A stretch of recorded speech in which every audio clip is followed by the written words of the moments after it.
குழந்தைக்கு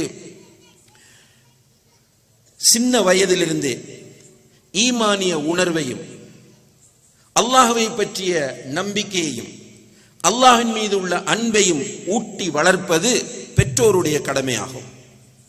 குறிப்பாக ரசூலுல்லாஹி அலைஹி வஸல்லம் அவர்கள் சொல்லுகிறார்கள், அர்ரஜுலு ராஇன் ஃபீ அஹ்லி பைத்திஹி வ மஸ்ஊலுன் அன் ரஇய்யத்திஹி. ஒரு ஆண் தன்னுடைய குடும்பத்தை பராமரிக்க கூடியவன், அந்த பராமரிப்பை பற்றி மறுமையிலே விசாரிக்கப்படுவான். வல் மர்அத்து ராஇயத்துன் ஃபீ பைத்தி பஅலிஹா வ வலதிஹி. ஒரு பெண் தன்னுடைய கணவனின் வீட்டையும் தன்னுடைய கணவனின் குழந்தையையும் பராமரிக்க வேண்டியவளாவாள். அது பற்றி அவள் மறுமையிலே விசாரிக்கப்படுவாள். அப்ப குழந்தை அமானிதமாக நம்மிடம் ஒப்படைக்கப்பட்டிருக்கிறது. இந்த அமானிதத்தை சரியான முறையிலே நாம் பராமரிக்க வேண்டும். உங்கள் எல்லோருக்கும் தெரிந்த ஒரு சம்பவம் தான் உம்மு சுலைம் ரலியல்லாஹு அன்ஹா அவர்களுடைய சம்பவம். அவர்களுக்கு ஒரு குழந்தை கிடைத்து குழந்தையை அவர்கள் வளர்த்து கொண்டு வரும்போது குழந்தைக்கு திடீரென சுகமில்லாமல் போகிறது. உம்மு சுலைம் ரலியல்லாஹு அன்ஹா அவர்களுடைய கணவன் ஒரு தேவைக்காக வேண்டி இந்த நிலையில் வீட்டை விட்டு வெளியே போகிறார். அவர் திரும்பி வருவதற்குள் குழந்தை மூத்தாகிவிட்டது.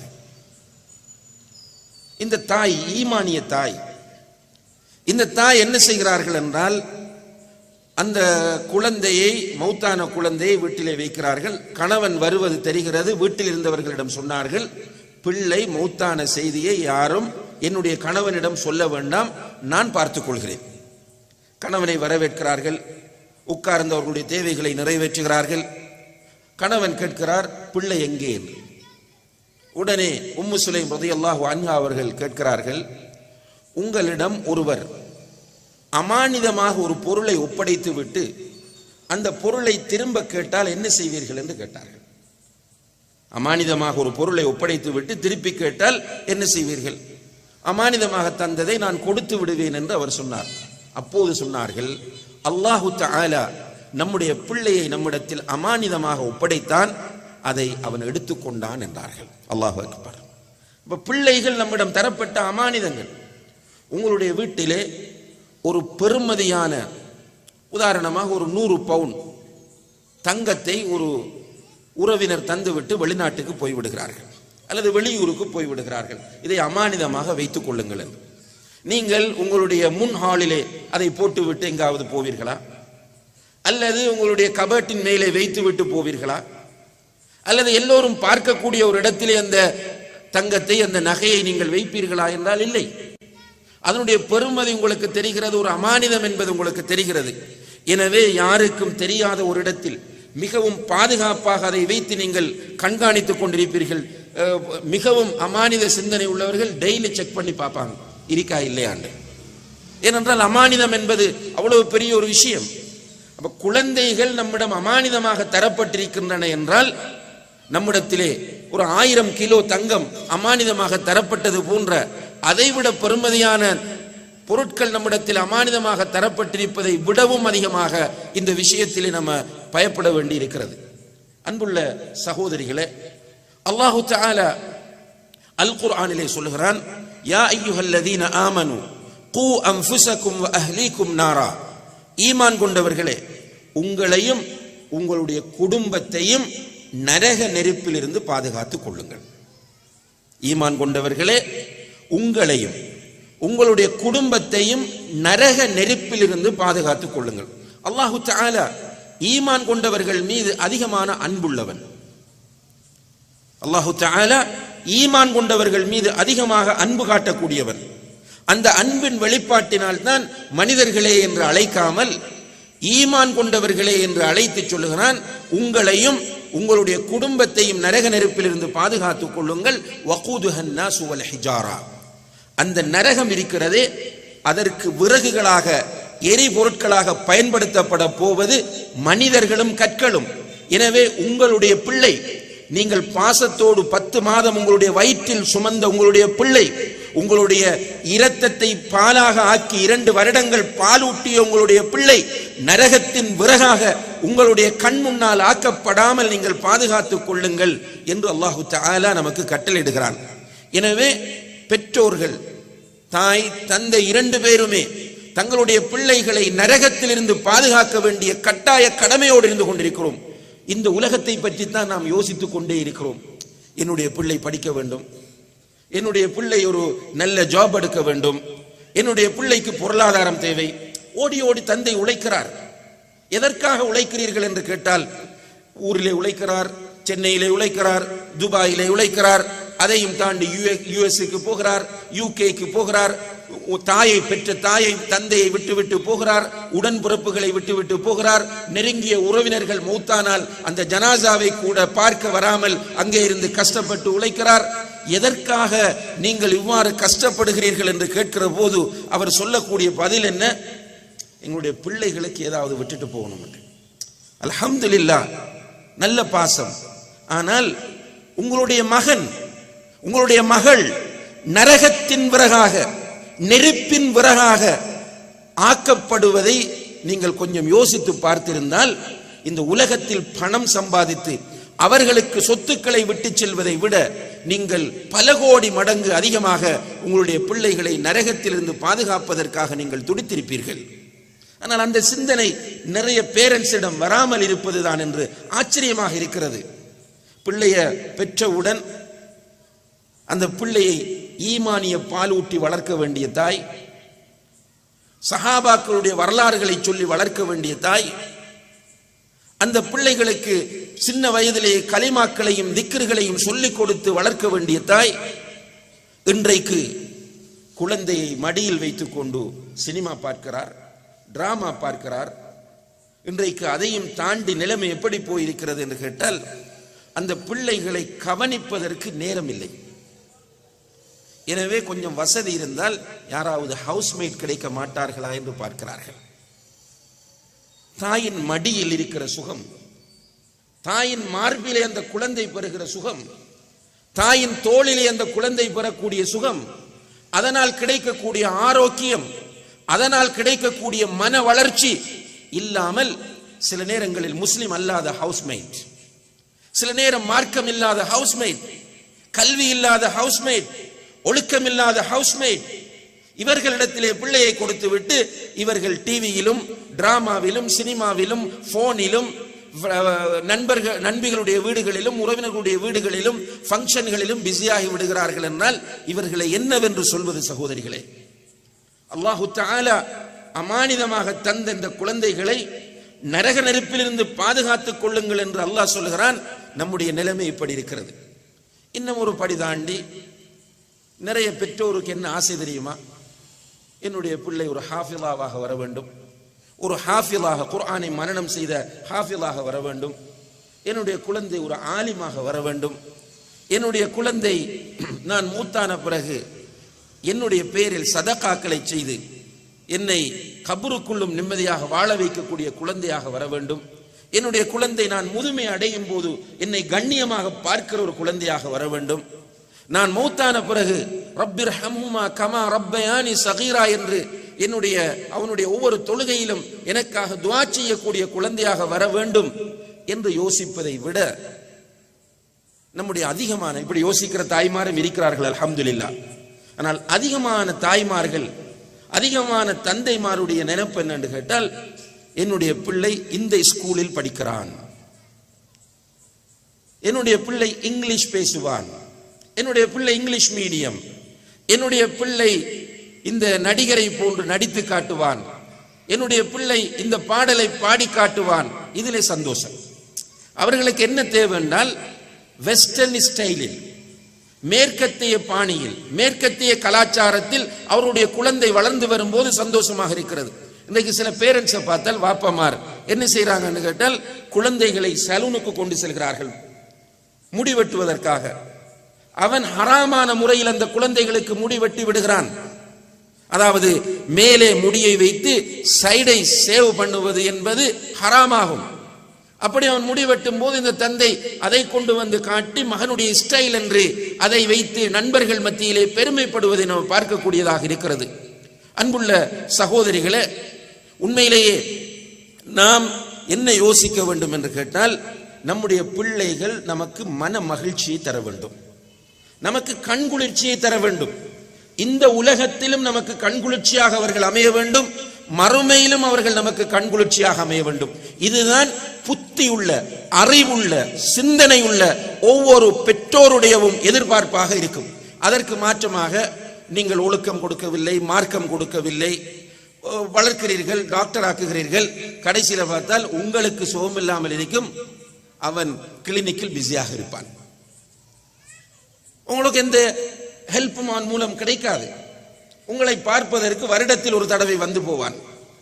சில நேரங்களில் உங்களுக்கு நான் நிறைய அனுபவ ரீதியாக பேசுகிறேன். நிறைய சகோதர சகோதரிகள் பகிர்ந்து கொண்ட விஷயங்கள்.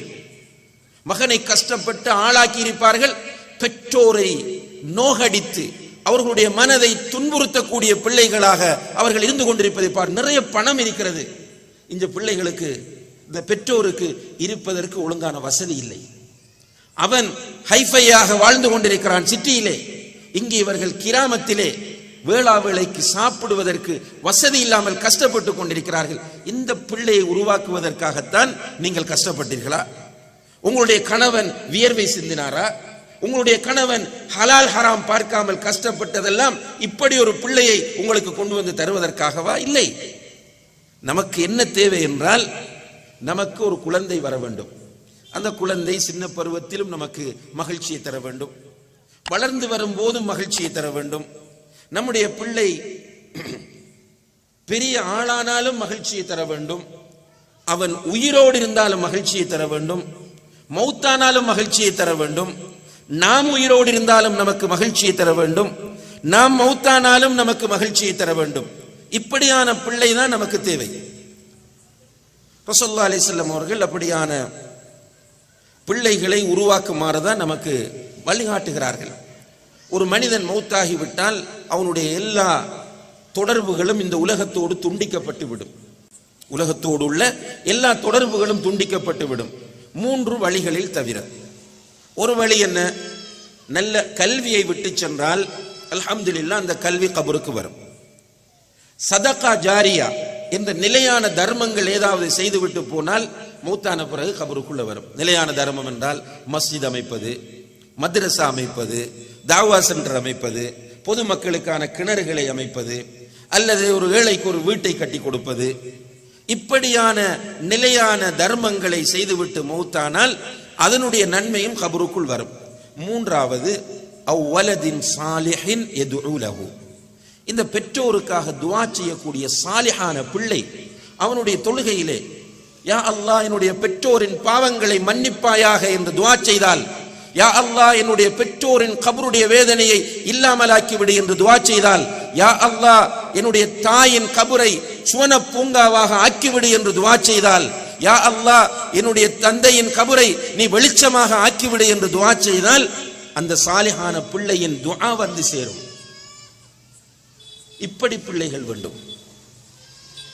ரசூலுல்லாஹி அலைஹி வஸல்லம் அவர்கள் சொல்லுகிறார்கள், மஹ்ஷரிலே எல்லா மக்களும் எழுப்பப்படக்கூடிய அந்த நேரத்தில் எல்லோருமே ஒரே அமைப்பில் தான் இருப்பார்கள், ஒரே உயரத்தில்.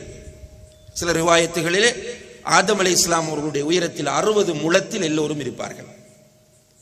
யாருக்கும் ஆடை இருக்காது, ஆணுக்கும் கிடையாது, பெண்ணுக்கும் கிடையாது.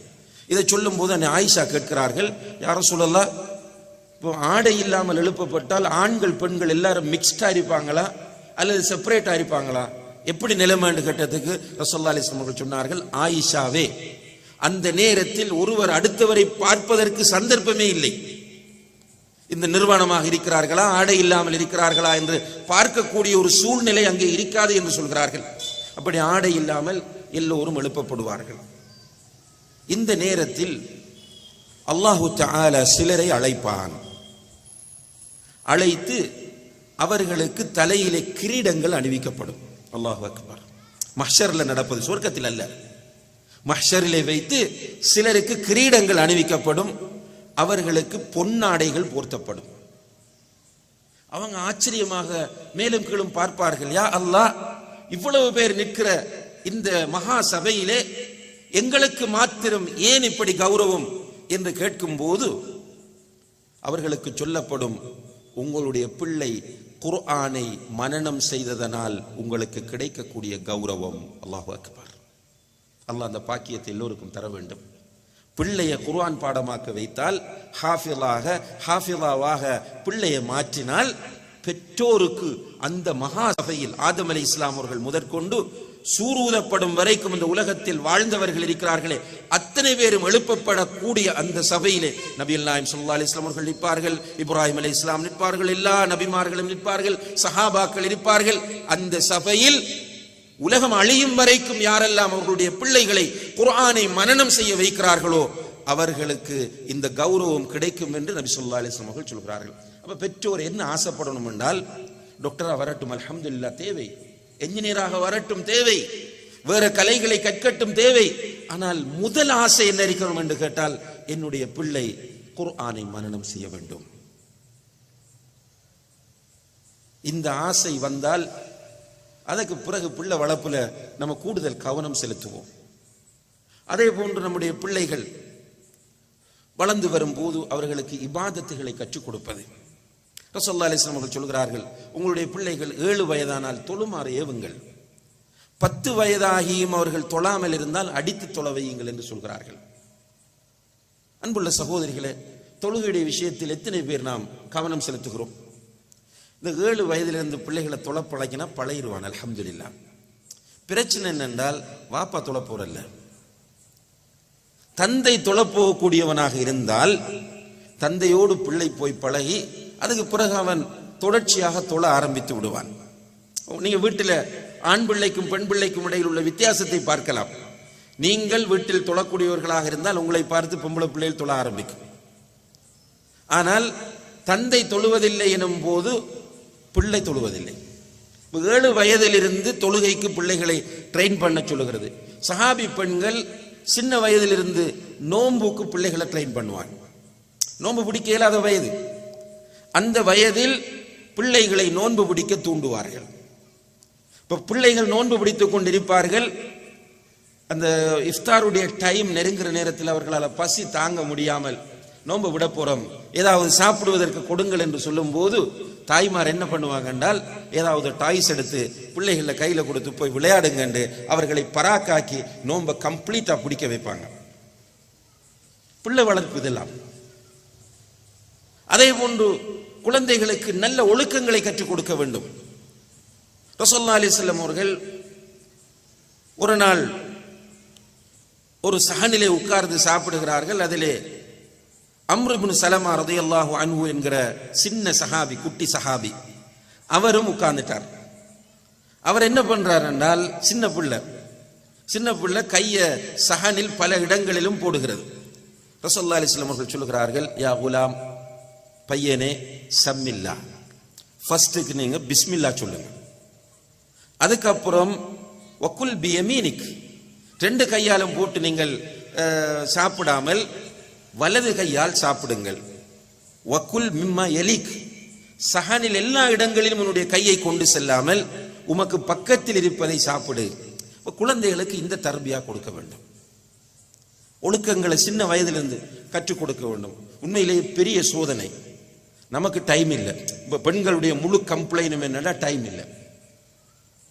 முழு பெண்களும் நீங்க போய் கேட்டு பாருங்க, எப்பவுமே பிஸி, டயர்ட், நோய், இந்த கம்ப்ளைண்ட் தான். டைம் இல்லைன்னு சொல்லி டைம் போகுது. ஏன் டைம் இல்லை? குர்ஆன் பாடமாக்குறீர்களா, அதனால் டைம் இல்லாமல் போச்சா? அல்லது நீங்கள் குர்ஆனை கற்றுக் கொடுக்கிறீர்கள், அதனால் டைம் இல்லாமல் போனதா? அல்லது நீங்கள் ஒரு ஸ்கூல்ல டீச் பண்ணுகிறீர்கள், அதனால டைம் இல்லாமல் போயிச்சா? என்ன டைம் இல்லாமல் போயிச்சு? எல்லா பெண்களும் செய்கிற வேலையைத்தான் நீங்களும் செய்கிறீர்கள். எல்லா பெண்களும், உலகத்தில் உள்ள எல்லா பெண்களுமே காலையிலே எழுந்தால் காலையில் வீட்டில் செய்ய வேண்டிய வேலைகளை செய்வார்கள். சில பெண்கள் 10 பேர் 15 பேருக்கும் அந்த வேலையை செய்ய வேண்டி இருக்கிறது. அது ஒரு குறிப்பிட்ட டைம். அது பிறகு லஞ்ச் டைம்ல வேலை இருக்கிறது. அது பிறகு டின்னர் டைம்ல வேலை இருக்கிறது. இடையில துணிமணிகள் துவைப்பது, மற்ற வேலைகள் என்று வேலைகள் வரும். இது போக நிறைய நேரம் இருக்கிறது. இந்த டைம் இல்லாமல் போவதற்கு என்ன காரணம் தெரியுமா? டைம் இல்லைன்னு சொல்றதுக்கு, உங்களுக்கு ஒரு டிராமா பார்ப்பதற்கு அரை மணி நேரம், ஒரு நாளைக்கு 4 டிராமா பார்க்கணும்னு சொன்னால் 2 மணி நேரம் தேவைப்படும். ஒரு சினிமா பார்ப்பதற்கு 4 மணி நேரம் தேவைப்படும். அப்போ ஒரு சினிமா பார்ப்பதற்கு உட்கார்ந்தால் அன்றைய நாளில் உங்களுக்கு டைமே இல்லாமல் போகும். இதை தாண்டி டிராமாவும் பார்க்கறல்ல, சினிமாவும் பார்க்கறல்ல, வாட்ஸ்அப் குரூப்பில் உட்கார்ந்துடுறது, ஃப்ரெண்ட்ஸுகளோட உட்கார்ந்துடுறது, சட் பண்ணுறது, பேசிட்டால் அந்த வாட்ஸ்அப்பில் கூட கால் பண்ணக்கூடிய ஃபெசிலிட்டி இருக்கிறது. விஷயத்தை உடனே கால் எடுத்து செய்தியை சொல்லி முடித்திடலாம். ஆனால் நாம் என்ன பண்ணுறோம் பாருங்க, எவ்வளவு திட்டமிட்டு நம்முடைய நேரம் கொள்ளையடிக்கப்படுகிறது பாருங்க. இப்போ ஒரு 5 மினிட்ஸில் பேசி முடிக்க வேண்டிய ஒரு மேட்டரை வாட்ஸ்அப்பில் சட் பண்ணுறோம். சட் பண்ணும்போது அது அரை மணி நேரமாக மாறுகிறது. டைம் இல்லை. இப்போ குழந்தைகளை பார்க்க டைம் இல்லை. இப்போ உங்களில் ஓரளவு 40-45 வயதானவர்கள் இருப்பீர்கள். உங்களுக்கு தெரியும், அந்த காலங்களில் தாய்மார் பிள்ளைகளை எப்படி உறங்க வைத்தார்கள், தாய்மார் குழந்தைகளுக்கு எப்படி உணவூட்டி விட்டார்கள். கதை சொல்லுவார்கள், சஹாபாக்களுடைய வரலாறு சொல்லுவார்கள். தூங்க வைக்கும் போது குழந்தைகளை மடியில் போட்டு கலிமா சொல்லுவார்கள். கலிமா சொல்லி சொல்லி குழந்தையை தூங்க வைக்கும் போது அந்த குழந்தையின் காது முழுக்க கலிமா கேட்டுக்கொண்டே இருக்கும். ஆனால் இன்றைக்கு நம்முடைய குழந்தைகள் கேட்டால் இசையை கேட்கிறது, அல்லது சில நேரங்களில் கேட்டால் குடும்ப சண்டையை கேட்கிறது. கணவனும் மனைவியும் குழந்தைகளை வைத்துக் கொண்டு சண்டை செய்வது என்பது மிகப்பெரிய ஒரு துரோகமும் அநியாயமும், அந்த குழந்தைகளுக்கு செய்யக்கூடிய மிகப்பெரிய ஒரு கொடுமை. அந்த குழந்தைகளை நீங்கள் மென்டலாக ஆக்குகிறீர்கள் என்பதுதான் அதனுடைய அர்த்தம். ஆனால் சில ஆண்களுக்கு ஒன்றும் விளங்குறதும் இல்லை. பிள்ளைகளை வைத்துக் கொண்டு மனைவிக்கு அடிக்கிற ஆண்கள் இருக்கிறார்கள். மனைவிக்கு தூஷண வார்த்தைகள், அசிங்கமான வார்த்தைகளை பயன்படுத்துகிறவர்கள் இருக்கிறார்கள். அப்சைட் டவுனாக பார்த்தால் சில பெண்கள் இருக்கிறார்கள், அவர்களுக்கு ஒரு பலாயும் விளங்காது, சொல்லுவது புரிவதில்லை. யார் இருக்கிறார், என்ன நடக்கிறது, ஒன்றையுமே அண்டர்ஸ்டாண்ட் பண்ண முடியாமல் கணவனில் எரிந்து விழுவது, சண்டை செய்வது, கத்துவது, வீட்டில் சத்தமிடுவது. பிள்ளைகள் இதை பார்த்து கொண்டிருந்துட்டு கடைசியில் பிள்ளைகள ரிசல்ட் என்னென்றால், பிள்ளைகளுக்கு ஃபர்ஸ்ட் ஹீரோயின் யாரு? தாயும் தந்தையும் தான். இவர்கள் வீட்டில் அசிங்கமான வார்த்தைகள் பயன்படுத்துகிறார்கள். கடைசியில் பிள்ளைகள் ஸ்கூலில் போனால் ஃப்ரெண்ட்ஸ் ஒன்று சேர்ந்துட்டு அவன் பேசக்கூடிய வார்த்தைகள் மேடைகளில் சொல்ல முடியாது, உங்களால் சொல்லவும் முடியாது. இன்றைக்கு வளர்ந்து வரக்கூடிய ஜெனரேஷன் சின்ன பிள்ளைகள், 4th 5th படிக்கக்கூடிய பிள்ளைகள் எல்லாம் பேசக்கூடிய வார்த்தைகள் நீங்களும் கேட்கிறீர்கள், வேதனைப்படுகிறீர்கள், பிரயோஜனம் இல்லை. வீட்டில் அதற்குரிய நல்ல சூழலை நீங்கள் உருவாக்க வேண்டும். ஒரு முஃமினுடைய வீட்டில் எப்போதும் குர்ஆன் ஓதப்பட்டு கொண்டே இருக்கும் என்று அல்லாஹ் குர்ஆனில் சொல்கிறான். ஒரு முஃமினுடைய வீட்டில் எப்போதும் அல் குர்ஆன் ஓதப்படுகிற சத்தம் கேட்டுக்கொண்டே இருக்கும் என்று அல் குர்ஆனில் அல்லாஹ் சொல்கிறான். அல் குர்ஆனிலே அவன் சொல்கிறான், வ இன் அஹதும் மினல் முஷ்ரிகீன இஸ்தஜாரக ஃபஅஜிர்ஹு ஹத்தா யஸ்மஅ கலாம் அல்லாஹ். முஷ்ரிக்குகளில் ஒருவன் உன்னுடைய வீட்டுக்கு வந்து, முஃமினுடைய வீட்டுக்கு, முஸ்லிமுடைய வீட்டுக்கு வந்து புகலிடம் கேட்டால், பாதுகாப்புக்கு இடம் கேட்டால், உங்களுடைய வீட்டில் அவனுக்கு புகலிடம் கொடுங்கள். யாராவது அவனை துரத்தி கொண்டு வராங்க, ஓடி வாரான், வந்தவன் ஒரு முஸ்லிமுடைய வீட்டு கதவை தட்டுகிறான். அந்த நேரத்தில் அந்த முஷ்ரிக்குக்கு உங்களுடைய வீட்டில் நீங்கள் அடைக்கலம் கொடுங்கள். எதற்காக தெரியுமா? ஹத்தா யஸ்மஅ கலாம் அல்லாஹ், அல்லாஹ்வுடைய கலாமை அவன் செவிமடுப்பதற்காக. எப்ப செவிமடுப்பான்? அந்த வீட்டில் அல்லாஹ்வுடைய கலாமாகிய குர்ஆன் ஓதப்பட்டால் செவிமடுப்பான். அல்லாஹ் என்ன சொல்லுகிறான்? அவன் வந்தால் செவிமடுப்பான். ஏனென்றால் உன்னுடைய வீட்டில் நீ ஓதுவாய், இல்லை என்றால் உன்னுடைய மனைவி ஓதுவாள், இல்லை என்றால் உன்னுடைய பிள்ளைகள் ஓதும். இப்படியான ஒரு சூழல் நம்முடைய வீடுகளில் வர வேண்டும். உண்மையிலேயே இந்த குழந்தை வளர்ப்பு விஷயத்திலே மிகப்பெரிய ஒரு கேர்லெஸ் இன்று உலகத்திலே காணப்படுகிறது.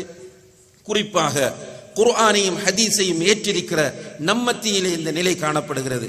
நீங்கள் உங்களுடைய மனச்சாட்சியை வைத்து சொல்லுங்கள், உங்களுடைய பிள்ளைகளுக்கு நீங்கள் என்ன கற்றுக் கொடுக்கிறீர்கள்? ஸ்கூல் சப்ஜெக்டை சில நேரங்களில் நீங்கள் கற்றுக் கொடுக்கலாம். அது அவர்களுக்கு கொடுக்கக்கூடிய ஹோம்ஒர்க்ஸை நீங்கள் அவர்கள் செய்வதற்கு நீங்கள் சப்போர்ட் பண்ணலாம். இது அல்லாமல் உங்களுடைய பிள்ளைகளுக்கு அகீதாவை சொல்லிக் கொடுத்திருக்கிறீர்களா? சின்ன பருவத்தில் அல்லாஹ்வை அறிமுகப்படுத்துங்கள். அல்லாஹ்வுடைய பெயர்களை பாடமாக்க வையுங்கள். நல்ல திக்ருகளை உங்களுடைய பிள்ளைகளுக்கு சொல்லிக் கொடுங்கள். பாடம் கேளுங்கள். தூங்கும் போது பிஸ்மிக் அல்லாஹும்ம அமூத்து வஹியா மட்டும் கிடையாது. தூங்கும் போது சுபஹானல்லாஹ் 33, அல்ஹம்துலில்லாஹ் 33, அல்லாஹு அக்பர் 34, ஆயத்துல் குர்சி, குல் சூராக்கள். அதே போல பிஸ்மிக ரப்பி வதஅது ஜம்பி வபிக அர்ஃபஉஹு இன் அம்சக்த நஃப்ஸி ஃபர்ஹம்ஹா வ இன் அர்ஸல்தஹா ஃபஹ்ஃபظஹா பிமா தஹ்ஃபظு பிஹி இபாதக ஸாலிஹீன். இப்படி வர அல்லாஹும்ம இன்னி அஸ்லம்து நஃப்ஸி இலைக் வ வஜ்ஜஹ்து வஜ்ஹி இலைக். அதே போல அல்லாஹும்ம ரப்பஸ் ஸமாவாதி சபஅ வ ரப்பல் அர்ஷில் அஸீம் ரப்பனா வ ரப்ப குல்லி ஷை ஃபாலிகல் ஹப்பி வன் நவா. இவ்வளவு திக்ருகள் துஆக்கள் நீங்க ஓதுங்க, நீங்கள் பாடமாக்குங்கள். உங்களுடைய பிள்ளைகளுக்கு இதை பாடமாக்கி கொடுங்கள். அவர்களிடம் பாடம் கேளுங்கள். எவ்வளவு டியூட்டி இருக்கிறது. சில வீடுகளுக்கு நான் போனால் மாஷா அல்லாஹ் சின்ன பிள்ளைகள், அங்க ஹிஃபுல் மദ്രസா கிடையாது, பிள்ளைகள் குர்ஆனை மனனம் செய்திருக்கிறது. மாஷா அல்லாஹ் எங்கே நீங்கள் மனனம் செய்தீர்கள் என்று கேட்கும் போது அங்க கணவன் சொல்கிறார், என்னுடைய மனைவிதான் பிள்ளைகளுக்கு குர்ஆனை மனப்பாடம் செய்ய வைத்தார். முடியும், உங்களால முடியும். இந்த ஜாஹிலியத்துகள் ஹராம்களில் இருந்து கொஞ்சம் ஒதுங்குங்கள். கடைசியில் மிஞ்சுவது என்ன தெரியுமா? இந்த ஜாஹிலியத் ஹராம், அதாவது சினிமா, டிராமா, இந்த வாட்ஸ்அப்பில் தேவையில்லாத சட்டிங், ஏனைய ஃப்ரெண்ட்ஸுகளோட கால் பண்ணி அடுத்தவர்களுடைய பலாய்களை, அடுத்தவர்களுடைய குறைகளை பேசுவது, புறம் பேசுவது, கணவனோடு சண்டை செய்வது, மனைவியை கொடுமைப்படுத்துவது, இப்படியான வேலைகளை செய்வதன் முடிவு என்ன தெரியுமா? மன அழுத்தம். நிம்மதி கட்டு போகிறது. நிம்மதியாக தூங்க முடியவில்லை. எந்த நேரமும் பெருமூச்சு. கடைசியிலே மௌத்தாகும் போதும் கஷ்டப்படுகிறோம், மௌத்தானத்துக்கு பிறகும் கஷ்டம். கொஞ்ச காலம் இந்த உலகத்தில் வாழப்போகிறோம் சகோதரிகளே, சொற்ப காலம் தான் வாழப்போகிறோம். இப்ப 50 வயதையுடைய ஒரு சகோதரி இங்கே இருந்தால் அவர் இன்னும் 15 வருஷம் தான் மேக்சிமம் வாழ போறார். ரசூலுல்லாஹி அலைஹி வஸல்லம் அவர்கள் சொன்னார்கள், அமாரு உம்மத்தி மா பைன 60 வ 70. என்னுடைய உம்மத்தின் வயது 60க்கும் 70க்கும் இடைப்பட்டது என்றார்கள். 60க்கும் 70க்கும் இடையில் என்ன இருக்கு? 65. இதான் மேக்சிமம் வயது. ஒரு 65ஐ தாண்டிய ஒரு சகோதரி இங்கே இருக்கிறார் என்றால் அவர் இன்றைக்கு நாளைக்கு மௌத்தாகலாம். அதற்காக வேண்டி 65 வயசு வரையும் தான் இருப்போம் என்பது அர்த்தமல்ல. இருந்தால் மேக்சிமம் இருக்க போகிறோம் 65-70. அதுக்கு பிறகு மவுத் கன்ஃபார்ம். உங்களுடைய தாய்மார் மௌத்தாக இருக்கிறீர்கள், எத்தனை தடவை நீங்கள் அவர்களை நினைத்து பிறகு அழுதிருக்கிறீர்கள்? உங்களை பாசத்தோடு வளர்த்த, உங்கள் மீது அன்பை சொரிந்த, நீங்கள் உங்களுடைய பாசத்திற்குரிய தாயாக மதித்த உங்களுடைய தாய் சில நேரங்களில் 2 வருடங்களுக்கு முன்னால் மௌத்தாக இருக்கலாம். மௌத்தான அன்று அழுதிருப்பீர்கள், அதற்கு பிறகு ஒரு வாரம் அழுதிருப்பீர்கள், பிறகு அவ்வப்போது தாயினுடைய சில நினைவுகள் வரும்போது அழுதிருப்பீர்கள். 2 வருடங்களுக்கு பிறகு எத்தனை பேர் தாயை நினைத்து அழுதீர்கள்? எத்தனை பேர் உங்களுடைய தந்தையை நினைத்து தந்தையினுடைய பேரிலே ஒரு மஸ்ஜித் கட்ட வருகிற போது இது என்னுடைய தாயுடைய பேரில் இந்த 10,000 வைத்துக் கொள்ளுங்கள், இந்த 10,000 தந்தையினுடைய பேரில் வைத்துக் கொள்ளுங்கள். எத்தனை பேர் கொடுக்கிறோம்? மறந்து விட்டது. நம்முடைய நிலைமையும் அப்படித்தான். பிள்ளைகள் மறந்து விடும். ஆனால் நாம் உருவாக்க வேண்டிய பிள்ளைகள் எப்படி தெரியுமா? நம்ம மௌத்தானாலும் அவர்களுடைய ஒவ்வொரு தொழுகையிலும் ரப்பிர்ஹம்ஹுமா கமா ரப்பயானி ஸகீரா, ரப்பிர்ஹம்ஹுமா கமா ரப்பயானி ஸகீரா, அல்லாஹும்ம இக்ஃபிர் லிவாலிதி, அல்லாஹும்ம இக்ஃபிர் லிவாலிததி, அல்லாஹும்ம நவ்விர் கப்ர வாலிதி, அல்லாஹும்ம நவ்விர் கப்ர வாலிததி என்று நமக்காக மௌத்தான பிறகு மறக்காமல் தொழுகையில் துஆ செய்யக்கூடிய பிள்ளைகளை நீங்கள் வளர்த்துவிட்டு மௌத்தானால் நீங்கள் தான் உண்மையிலேயே புத்திசாலிகள், நீங்கள் தான் உண்மையிலேயே பாக்கியசாலிகள். அப்படி இல்லாம டாக்டர், என்ஜினியர், என்னுடைய மகன் துபாயில் இருக்கிறான், என்னுடைய மகன் யுஎஸ்ல இருக்கிறான், என்னுடைய மகன் யூகேயில் இருக்கிறான், என்னுடைய மகனுக்கு சென்னையிலே அது இருக்கிறது, என்னுடைய மகனுக்கு இது இருக்கிறது என்று நீங்கள் பெருமைப்பட்டு உங்களுடைய மகன் தொழுவதில்லை, உங்களுடைய மகன் நோன்பு நோட்பதில்லை, உங்களுடைய மகன் தாடிப்பதில்லை, உங்களுடைய மகன் சுண்ணாக்களை ஹயாத்தாக்குவதில்லை, உங்களுடைய மகன் மார்க்கத்தில் எந்த அக்கறையும் இல்லை, வட்டி, சூது, அநியாயங்கள், ஹராம், ஜாஹிலியத் என்றே வாழுகிறான் என்றால் நீங்கள் வாழ்க்கையில் தோற்று போன ஒரு தாய், தோற்று போன ஒரு தந்தை என்பதை நீங்கள் பதிவு செய்து கொள்ளுங்கள். எனவே அன்புள்ள தாய்மார்களே, சகோதரிகளே, அல்லாஹு தஆலா நம்மிடத்தில் அமானிதமாக தந்திருக்கிற இந்த குழந்தைகள், இந்த குழந்தைகளை அமானிதமாக வளர்த்து அமானிதமாக நாம் ஒப்படைத்து விட்டு போவதற்கு நாம் ஒவ்வொருவரும் முயற்சி செய்ய வேண்டும். இது பற்றி நாளை மறுமையிலே கேள்வி இருக்கிறது. நம்முடைய குழந்தைகளை பற்றி ஆண்களை விட பெண்களிடம் அதிகமாக கேள்வி இருக்கிறது. இந்த பிள்ளைகள் கூடுதலாக வீட்டில் இருப்பார்கள், தந்தைகள் கூடுதலாக வீட்டில் இருக்க மாட்டார்கள். எனவே அந்த குழந்தைகளை சரியான முறையில் பராமரிக்க வேண்டிய, வளர்க்க வேண்டிய பொறுப்பு தாய்மாருக்கு இருக்கிறது. நாளை மறுமையிலே நிச்சயமாக அல்லாஹ் உங்களோடு நேரடியாக பேசுவான். பேசும்போது அல்லாஹ் கேட்பான், நான் நிறைய பேருக்கு குழந்தைகளை கொடுக்காமல் இருந்த நேரத்தில் உனக்கு 2, 3, 5 என்று குழந்தைகளை தந்தேன். அந்த குழந்தையை நல்ல முறையில் வளர்ப்பதற்கு நீ என்ன செய்தாய் என்று அல்லாஹ் உங்களிடத்தில் கேட்கும்போது நீங்கள் உங்களுடைய தலையை தொங்க விடுவதை தவிர வேறு வழி இல்லாமல் போய்விடும். எனவே அந்த ஒரு துர்ப்பாக்கியமான நிலைக்கு போய்விடாமல் எஞ்சியிருக்கிற காலத்திலே நாம் அதற்கான முயற்சியை செய்ய வேண்டும். ஏற்கனவே தவறு விட்டிருந்தால் அல்லாஹ்விடத்தில் தௌபா செய்யுங்கள், துஆ செய்யுங்கள். உங்களுடைய பிள்ளைகளுக்காக நீங்கள் நிறைய துஆ செய்யுங்கள். உங்களுடைய பிள்ளைகளுக்காக நீங்கள் துஆ செய்தால் அல்லாஹ் மறுக்காமல் இந்த துஆவை ஏற்றுக்கொள்வான். எனவே உங்களுடைய பிள்ளைகளுக்கு ஈமான், தக்வா, அக்லாக், நல்ல வாழ்வு கிடைப்பதற்காக வேண்டி துஆ செய்யுங்கள். அதே போன்று இதற்கு பிறகு குழந்தைகளை திட்டமிட்டு அல்லாஹுக்காக வளர்க்க முயற்சியுங்கள். எல்லாம் வல்ல அல்லாஹு தஆலா அதற்கு நம் எல்லோருக்கும் தௌஃபீக் செய்வானாக. வ ஆகிரு தஅவானா அனில் ஹம்துலில்லாஹி ரப்பில் ஆலமீன்.